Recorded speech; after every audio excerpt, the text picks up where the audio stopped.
welcome to today's broadcast of North Idaho College Public Forum. The crew is comprised of NIC television students, and your moderator is North Idaho College political scientist Tony Stewart. Ladies and gentlemen, I want to welcome you to the third program in our four-week series entitled How to Be an Ally.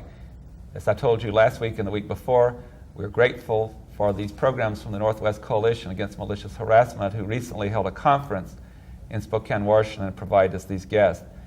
This is such a terribly important subject on how to be an ally to those who have been victimized in society or who find themselves facing discrimination and bigotry. On the third program, we're going to discuss pluralism, and pluralism as it relates to the educational system and how that can help us as we move towards what we really should have always in society, equality and justice and fairness. I welcome to the program two guests who are highly qualified to deal with this subject, and we're grateful that they're members of the Northwest Coalition.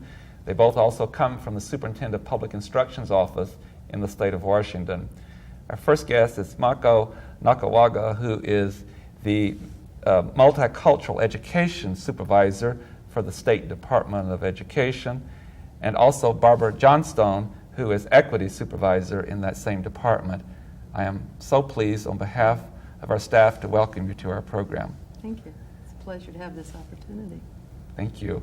Also, I'm very happy to have regular panelist Steve Shink, who is Dean of College Relations and Development at North Idaho College, and I shall ask Steve to commence our questioning in this third program in our series. Thank you, Tony. Mm-hmm. Welcome. I wonder if I could begin by getting each of you to tell us a little bit about your backgrounds and about what you do, a little more specifically about what you do with the State Department of Education in Washington. Mm-hmm. Barbara? Yes. Well, as Tony noted, I'm Equity Supervisor. I'm one of two at the Superintendent of Public Instruction's office, one of whom holds a state position. I work with a Title IV Civil Rights Act grant in a federal position, but we basically do many of the same things. And my interest in equity, I believe, began when I worked with young adjudicated adult males. I was in a correctional institution and began working with programs to try to help that rehabilitative process, and became a coordinator of a program between the Department of Juvenile Rehabilitation and OSPI, and became aware of interagency collaboration at that point. I left that position, went up to the University of Washington, worked as a project associate up there on transitioning incarcerated youth into the public schools while I got some more education, came out with a master's in policy, governance, and administration. Spent a full year at Garfield High School in Seattle acting as an administrator. Had more experience then with diverse cultures. After that, I came to SPI and continue to work along the same lines, which are working with diverse populations in the context of bringing them into interagency collaborations. And Mako, what do you do with the superintendent's office? My job title is Supervisor of Multicultural Education. That means a lot of things to a lot of people. I guess my involvement would be, maybe it was programs from the very beginning. When I was 6 years old, I was put in concentration camp. So I guess a feeling of justice was inherent in me. When I became an educator, I was trying to put the two together between learning to be and act out, being a good American, a good citizen, justice, and putting good old basic education, pulling the two together. I started out as a teacher, elementary school. I went into curriculum. I was part of the Rainbow program in Seattle Public Schools. I went into administration. I was a principal. And when the job as multicultural education was opened up at SPI, I could not resist it. It's my favorite subject, and I think, but I do think that we have to take a new vision and a new level of sophistication in the area of multicultural education. So that's what I'm working on throughout the state, trying to change from a taco on Tuesdays, fried rice on Fridays kind of multicultural education to a much more meaningful one. Well, now maybe that's a good transition into my next question. We're going to talk, at least for a part of this program, about pluralism in education. I'm not sure I know what that means. Could you help me understand that a little better? I think if you look at the more traditional way of multicultural education, you're generally talking about more social skills and how to have harmony and politeness, or we're talking about historical accuracy, we're talking about the heroes and holidays and contributions, we're talking about those celebrations where we have international dinners. I think those things all can be good and can be used as a vehicle for better human relationships. But I think the downside of it is it tends to sometimes separate out or be too superficial. So I think we have to zero in a lot more on the wholeness of the fact that we are one. I want every child in our state to understand that we are each one person on this planet, and we are all part of the total human family of 5 billion people on this planet. And I think we have to build for united people of America within the United States of America, or we are jeopardizing America. And if we look at that kind of multicultural education, rather than separating out, saying Hispanics do this and blacks are like this and Asians are like this, which tends to sometimes be at a high risk level of even further stereotyping, rather than reducing the stereotypes, sometimes there's a very high risk there. So anytime we talk about any specific group, I would like to make sure it is shown to be part of the whole, because there is only one race on this earth, it is a human race. Barbara, if I can focus on Washington, the state of Washington for a minute, from an equity standpoint, is the public education system in Washington well positioned to provide some of the kinds of things that Mako's been talking about? In other words, are there Hispanics and Orientals and blacks and women represented in sufficient numbers in the educational system? There are not enough, especially in the administrative ranks. And a part of my position is also providing technical assistance to districts with their affirmative action programs and approving their plans. I was involved with the Multicultural Administrators Corps. We were trying to put together a pool of multicultural administrators, minority administrators, to go out and take those positions.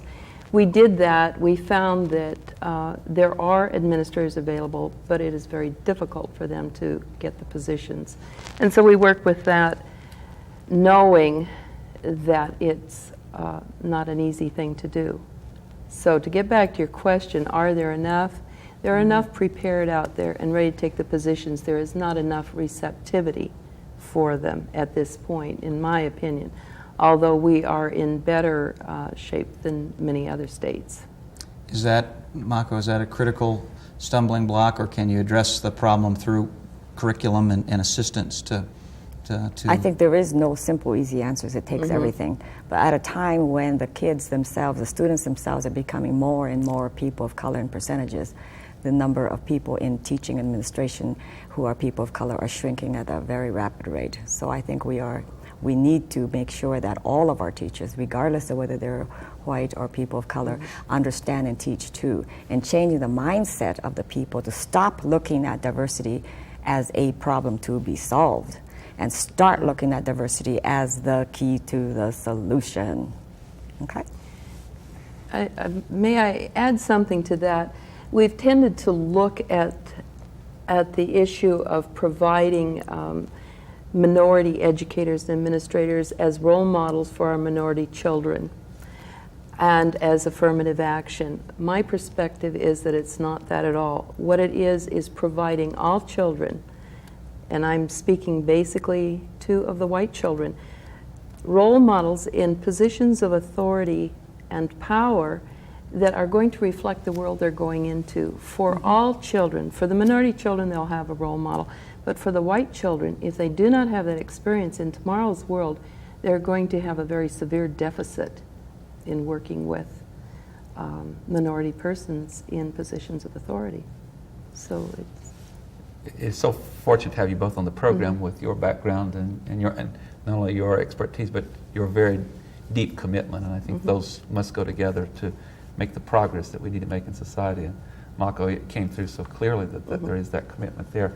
I would like for you to talk about two things that are very essential to this success. And it has to do with interconnectedness. We're hearing that a lot at this conference that we've been having. And the other one we're talking about is shifting paradigms in the society.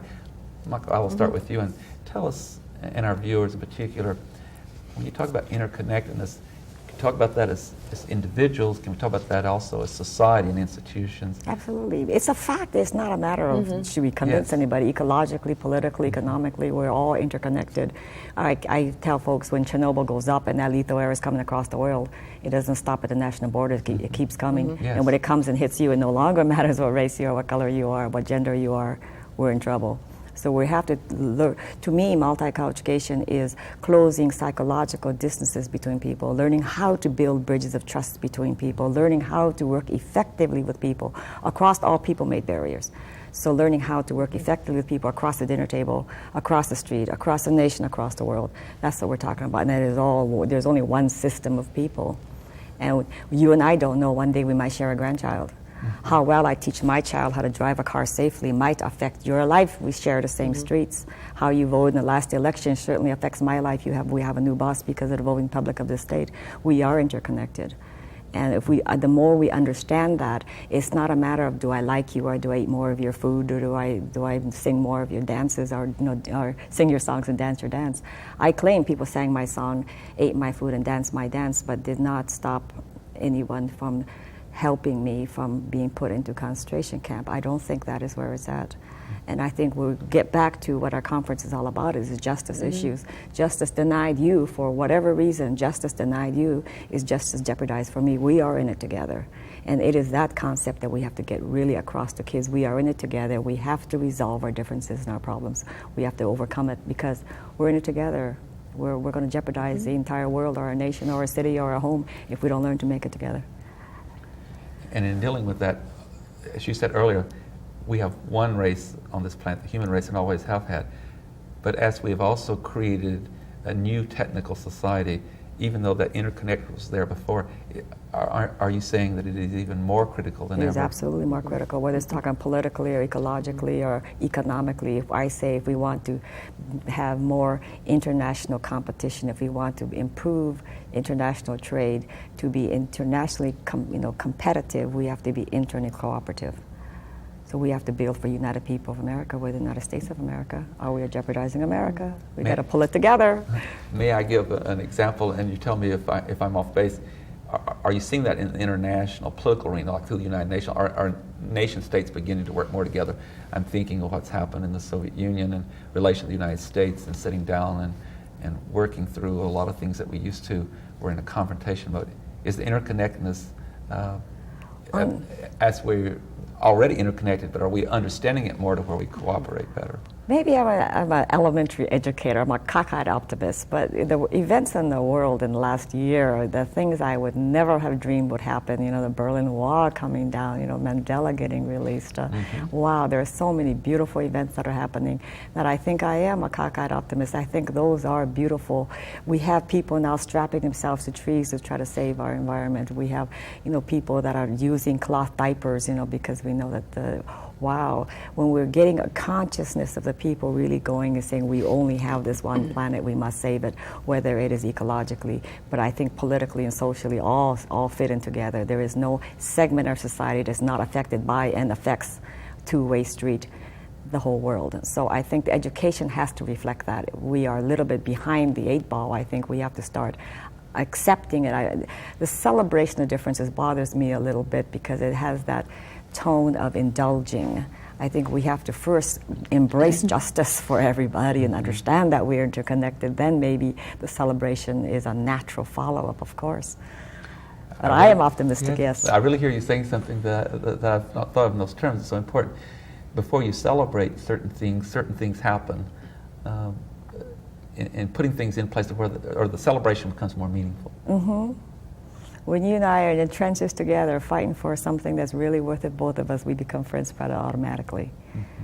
But if we say, let's be friends on a superficial basis, maybe our friendship will remain superficial. Thank you. Barbara, in talking about shifting paradigms, you have talked about a lot of that at this conference and all. Would you explain to viewers who may not be familiar with that terminology what you mean by those terms? Okay, a paradigm is simply a model is one word for it, but it are those norms and guidelines that we adopt as our perception of the world. So that's your paradigm. And I can give a very simple analogy. I had a driving paradigm a few years ago where I didn't see motorcycles coming. And what the paradigms tell us is that not that I believe what I see, but I see what I believe.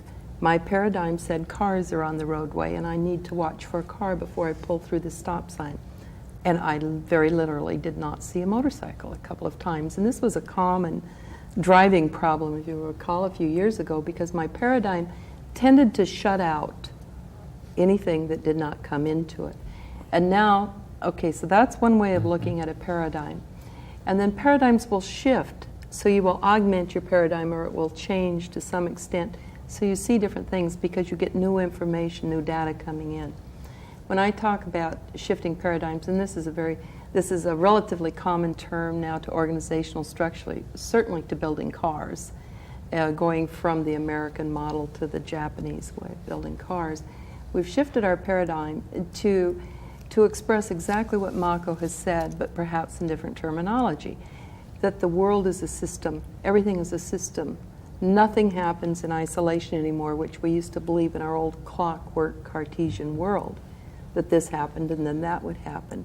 What affects one affects all. And when she says justice denied one is justice denied all, that's basically it. And so when I work with teachers and classrooms, we talk about not only diversity, but our interdependence upon each other, and go into rather a human relations model and help people understand that what happens to any one person, whether it's in a classroom, a school, or what, at some level affects every other person in there. And so we can't afford to say it's their problem or this is my problem, because nothing is in itself encapsulated. We're all a part of the system.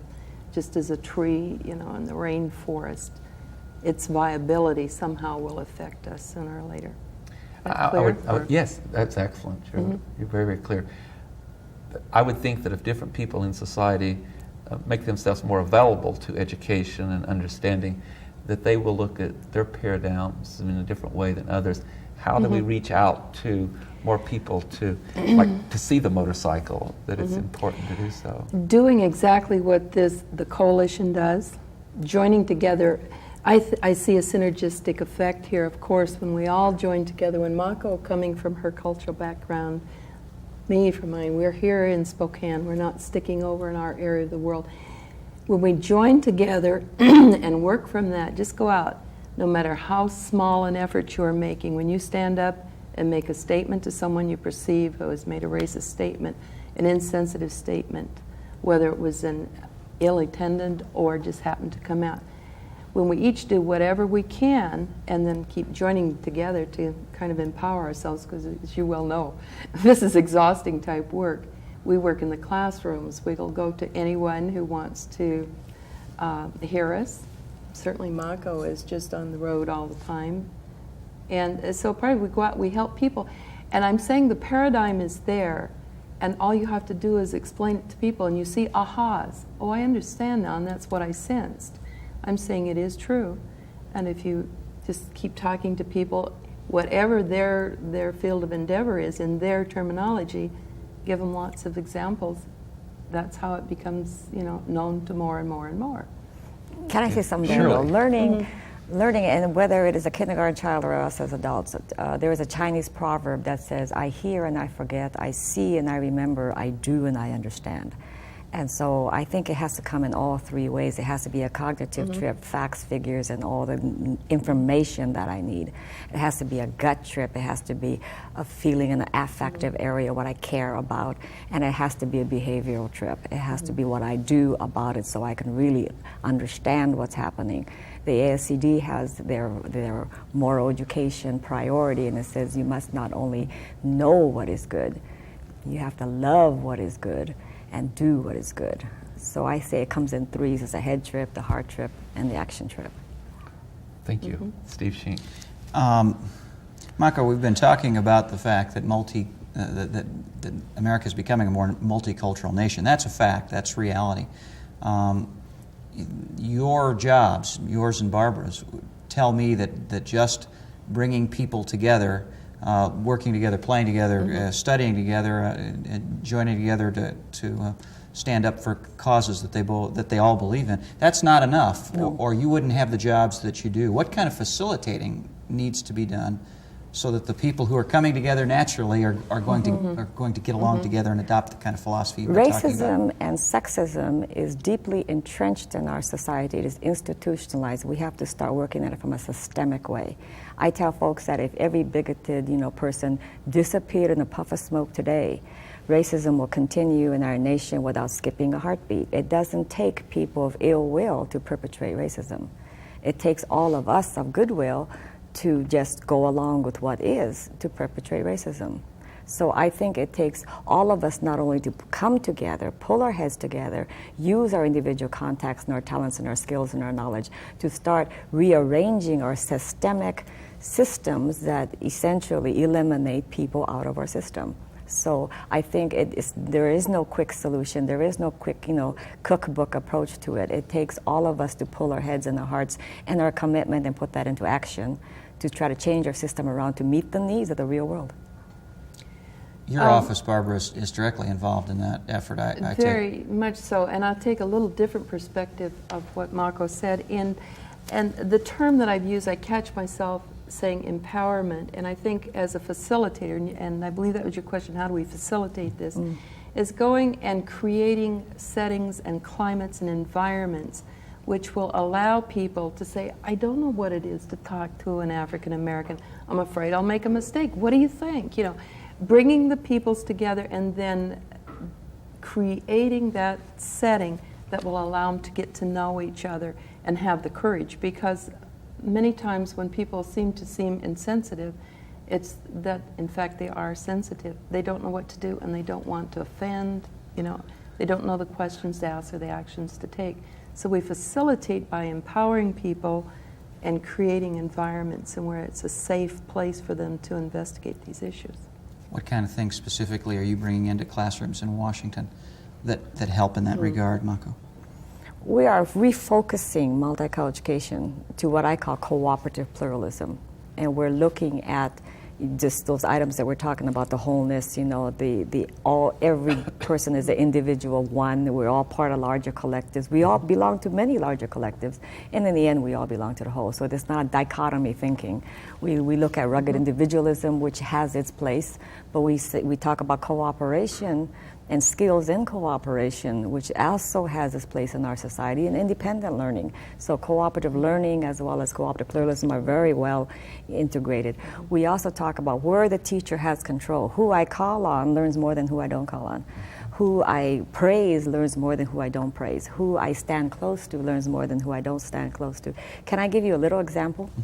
There was a teacher that was being videotaped as well as check-marked off on just one specific aspect of that, who she got close to. So she was going around the room, very much touched, very nice job. It sounds phony, but I'm told by teachers who do this that it is a very, very important feedback that they get. Their biases show as they teach. But in this particular time, as she was trying to touch everybody, after she touches a black child, she backs off the class, she keeps control, she keeps to the objective, but she walks off to the side and she washes her hands, okay? Wow, 3 straight times this gets repeated.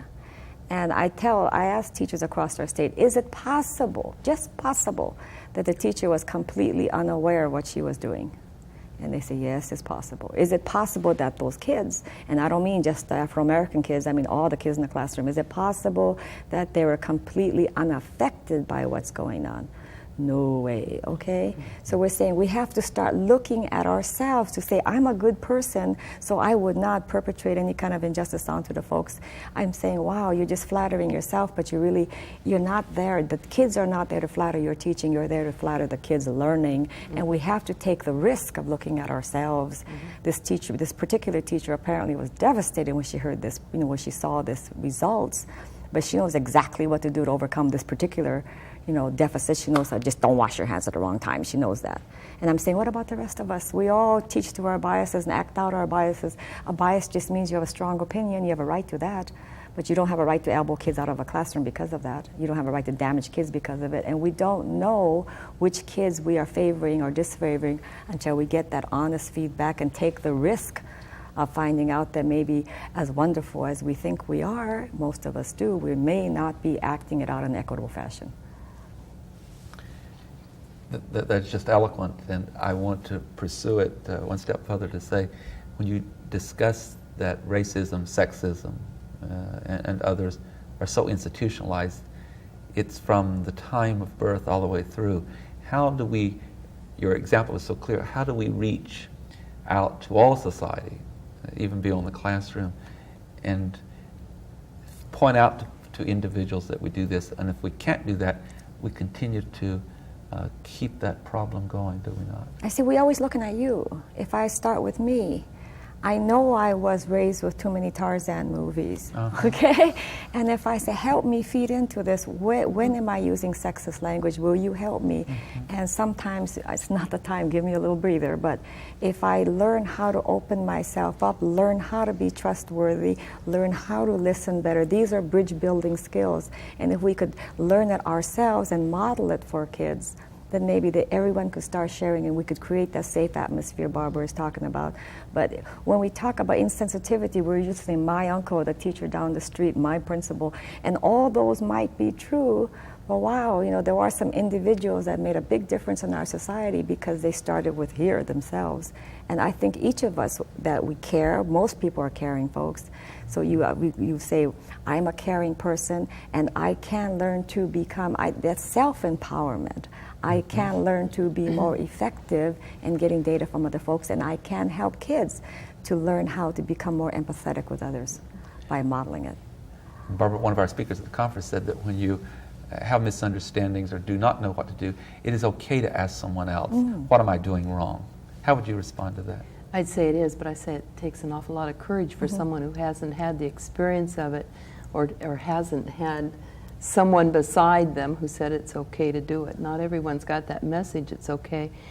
What you have to be willing to do, especially I believe if you're a white person, is to not succeed when you do that. You have to be willing to risk. It's tremendously risky. If I could add something to what Mako is saying too, one of the things we do or beginning to do are to help teachers understand that school is not just curriculum, and the concept that any child can learn was a good model and a paradigm, if you will, a few years ago. What I try to do is tell people now that isn't enough. Every child is learning all the time, and they're learning about self and other and whether they're valued, and helping teachers to be aware that even if a child's sitting in a corner, or a kid or a teenager, no matter where they are, if they're in the office or the recess ground, they are learning about what people respect and value in their lives. I'm so sorry to interrupt. We just don't have the time. We're out of time. Thank you. You've been wonderful and so informative to our audience. I am very confident that you have found this program most informative, and I would like to remind you that we'll be with you again next week for the 4th in this series on how to be an ally. Until then, please have a good week. I am Tony Stewart.